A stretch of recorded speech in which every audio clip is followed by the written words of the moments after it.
আচ্ছা মা, মনে আছে তোমার আগে যখন তোমার কাছে সন্ধেবেলা কিছু টিফিন বানিয়ে দেওয়ার জন্য বায়না করতাম, তখন কিন্তু মাঝে মধ্যে তুমি এই রান্নাটা আমাকে করে খাওয়াতে, যেটা খেতে ভীষণ টেস্টি ছিল। তখন না ছিল আমাদের কোনো পিৎজার আবদার, না ছিল কোনো বার্গারের আবদার, আবার না ছিল কোনো মোমোর আবদার।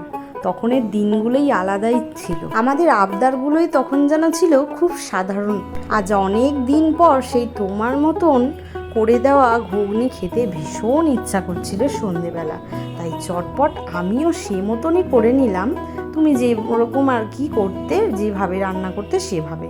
জানি হয়তো টেস্টে পার্থক্য অনেক থাকবে, আকাশ পাতাল পার্থক্য থাকবে, রান্নার স্বাদ তোমার মতো ধারে কাছেও আসবে না। ঘুগনির শেষে তোমার মতন করে বেশ পেঁয়াজ কুচি, লঙ্কা কুচি আর লেবুর রস ছড়িয়ে দিয়েছিলাম, আর তার সাথে কিন্তু একটু শসা কুচিও দিয়ে দিয়েছিলাম, সাথে অ্যাড করেছিলাম অল্প ভাজা মশলা, আর ঘরে থাকা চানাচুর বা ঝুরি ভাজা দিয়ে এটা পরিবেশন করেছিলাম।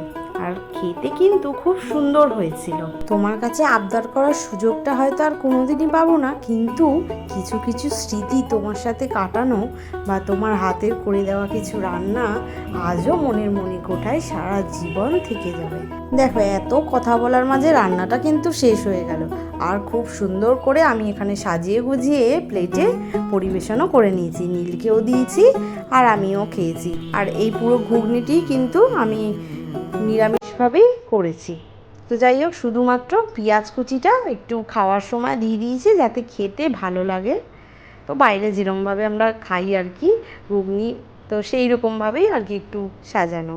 যেমন পুরনো স্মৃতিও কিছু ফিরে পাওয়া যায় না, তেমনই ঠিক চলে যাওয়া মানুষগুলোকেও ধরে রাখার ক্ষমতা আমাদের থাকে না, কিন্তু আমাদের স্মৃতি সেই মনের এক কোণে বাস করে সারা জীবন ধরে। যদি কখনো এরকমটা হতো যে প্রিয় মানুষগুলোকে আমরা বেশ সারা জীবন ধরে ধরে রাখতে পারতাম, আমাদের কাছে বেঁধে রাখতে পারতাম, তাহলে হয়তো দুঃখের পাহাড়গুলো মনের এক কোণে জড়ো হতো না।